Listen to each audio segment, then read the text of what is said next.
It's that time again. We're about to enter a new year. January just happens to be World Carnivore Month, and you're curious. You want to try this diet because you want to finally gain control of either your health or your weight. Well, in this video, I'm going to show you how to properly transition into a carnivore diet for both health and long-term success.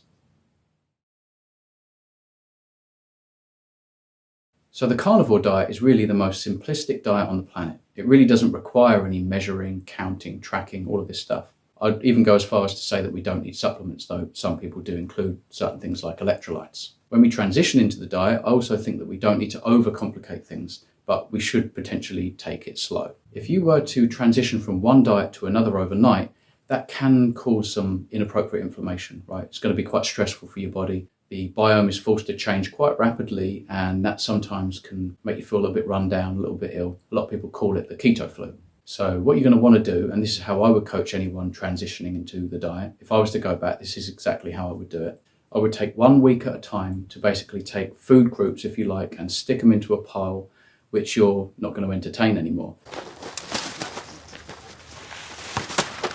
So for the first week, we're just simply going to take out all of the highly processed foods, anything ultra processed. So if you look at a packet or a box of something that's got multiple ingredients, we're going to take all of them out along with seed oils because they're also highly processed. So I would suggest going to the store perhaps in preparation for your transition and just go and stock up on things like beef dripping or tallow, butter, lard, goose fat, whatever it is that you like to use. You can continue to cook what you usually have, but you're using just whole foods that you're going to piece together perhaps to make your meals using animal fats to cook in. That's the first step. Going into the second week, you're going to want to take out morning grains and legumes. So morning grains would be things like pancakes, maybe have a toastie, so that requires bread. I used to have a lot of oats, but any cereal in a box, stuff like that. So take out those morning grains and substitute them with things like eggs, bacon, ground beef, maybe just eggs cooked in butter, salt to taste. If you're used to having fruit, you can carry on having your fruit, but we're just going to substitute morning grains now with things like eggs and bacon. And legumes. So legumes are your beans, your peas and your lentils. Take them out as well. So that's your first 2 weeks. Going into week 3, you're going to want to take out all grains and fruit juices. So perhaps at lunchtime you have a wrap, maybe a wholemeal sandwich. That's when you're going to want to take those things out and perhaps just have a salad instead. So rather than, say you have a chicken and avocado sandwich, maybe for lunch you just have chicken and avocado.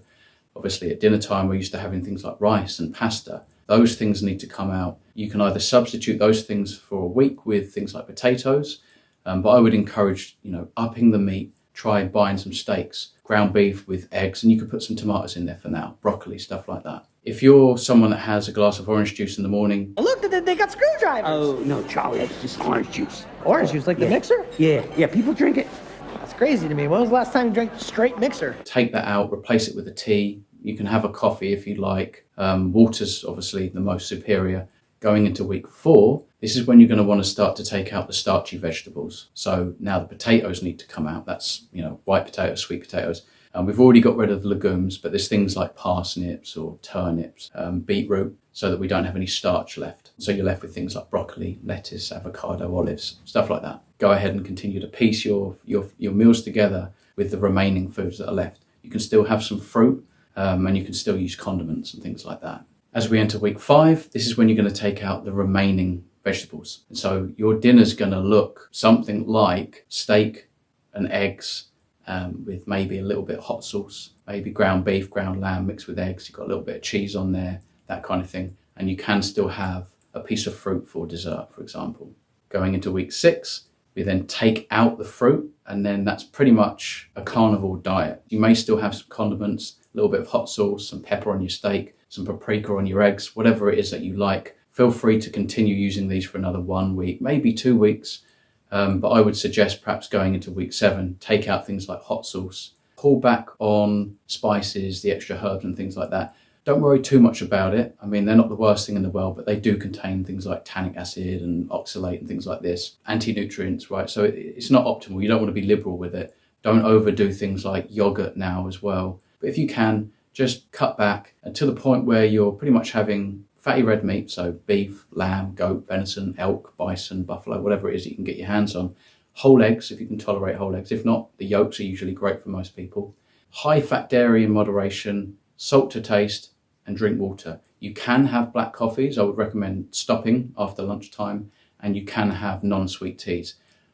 Don't fall for things like stevia. I'm assuming you don't have stevia. Never mind. I brought my own. Tasting these things that are sweet, it's only going to make your life harder to cut off the cravings. It's going to encourage that you continue to crave these sweets and these carbohydrates. So that, in my opinion, I would take out the stevia, I would take out anything that tastes sweet. So the low fat yogurts can be very sweet, and perhaps just use cream in your coffee. By the time you reach the point where you're just eating animal products, I would encourage you eat as much as your heart desires. So anytime you're hungry, sit down and eat until you're full.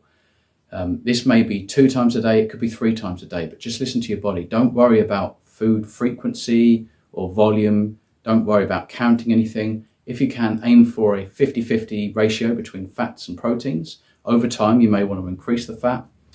Just salt to taste, drink water when you're thirsty. Another tip is that I would recommend refraining from carbonated water around meals, because that's just going to alkalize your stomach acid, and that's not going to be advantageous for you to break down all the meat properly and the fatty acids and things like that.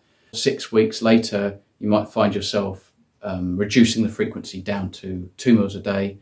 You may be able to increase the fat. If you're having fast bowel movements, you may want to pull back on the fat and increase the salt.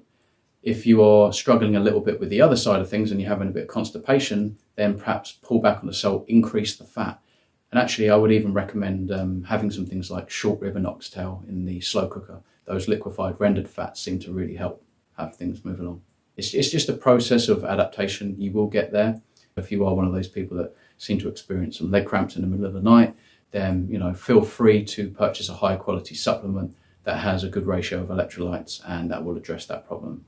Another thing worth mentioning is that none of these things last long term. So the cramps will go, the constipation will go. We start to upregulate things like magnesium, potassium. Our body also starts to get a feel for the fat intake and perhaps the bile production and things like that. So a lot of these things come with time. And if you've been destroying your health with all these poisonous carbohydrates, highly processed foods, you may not experience anything miraculous overnight. Again, these things take time. I'm at that point now where I pretty much eat once a day, every day. I even do a little bit of fasting here and there. And I've managed to up the fat a lot more. And that just takes time depending on every individual. So I do hope this helps, and I wish you all the best on your journey. Feel free to browse the content. I've got lots of different videos and segments addressing every facet of the diet. Hopefully that helps. And feel free to reach out to me as well. Drop a message in the comments, or you'll probably find my email on the about info, and I'm happy to help. So I do appreciate it, guys. Thank you.